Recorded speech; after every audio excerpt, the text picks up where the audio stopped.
People see us as just another species, but now I see us as living stars.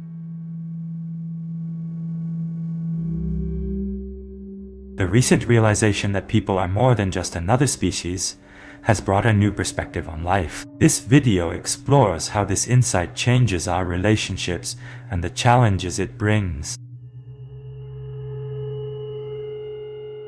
Relationship as mirror becomes testable only when it is translated into behavior under stress. In Stoic practice in the Roman world, progress was evaluated by steadiness of action rather than rhetorical certainty. One everyday situation makes the structure visible.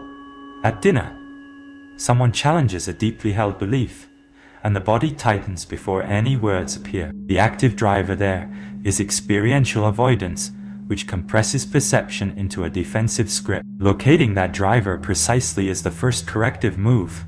Name the body signal, the fear underneath it, and the impulse to control the result. From there, choose a single observable repair, a cleaner question, a slower tempo, or a direct acknowledgement of error. Repeated consistently, that sequence converts conceptual agreement into behavioral reliability. What changes when we protect awareness instead of protecting image?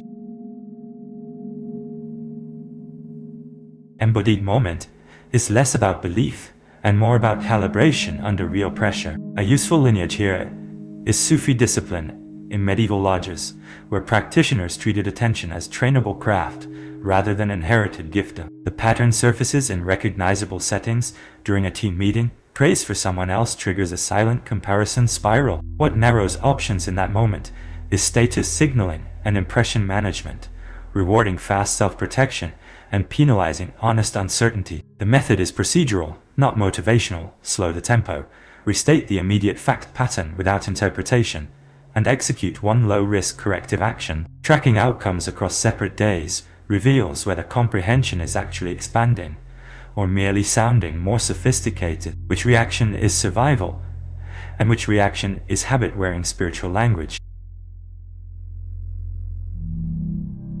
Death as teacher exposes a gap between conceptual agreement and lived execution under social pressure. Zen monastic training offers useful contrast because it linked spiritual maturity to repeatable discipline in conflict, fatigue, and ambiguity. That gap appears in ordinary environments. In traffic, a small delay becomes a story about disrespect and urgency. The bottleneck is usually attentional capture under social threat, which recycles the same interpretation loop and blocks incoming evidence. A durable response sequence is empirical rather than aspirational. Name the trigger, verify what is directly observed versus inferred, and perform one action that increases relational stability. Repeated consistently, this approach displaces performance with embodied decision-making that others can observe and verify. Can we measure progress by repair quality rather than by self-description?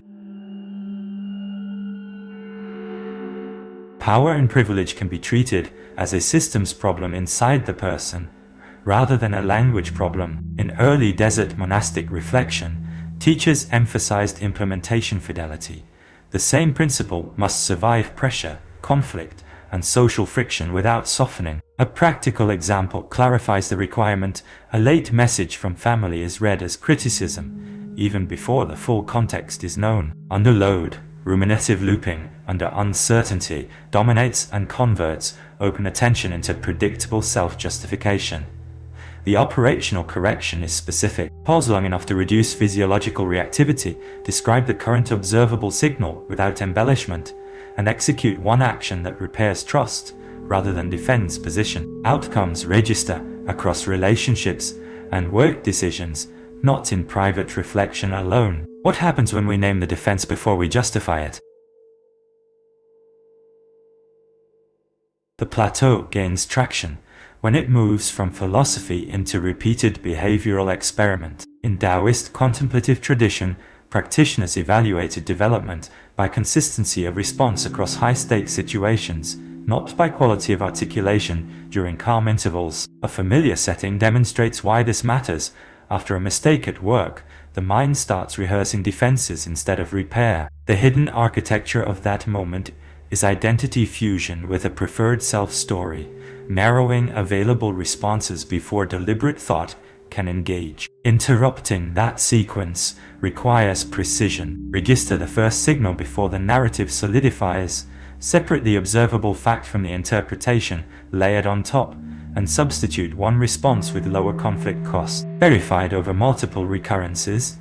This shift shows up as shortened repair time and fewer escalation cycles. Where does control end and honest attention begin? What does it mean to see others as living stars? And how does this perspective change our relationships?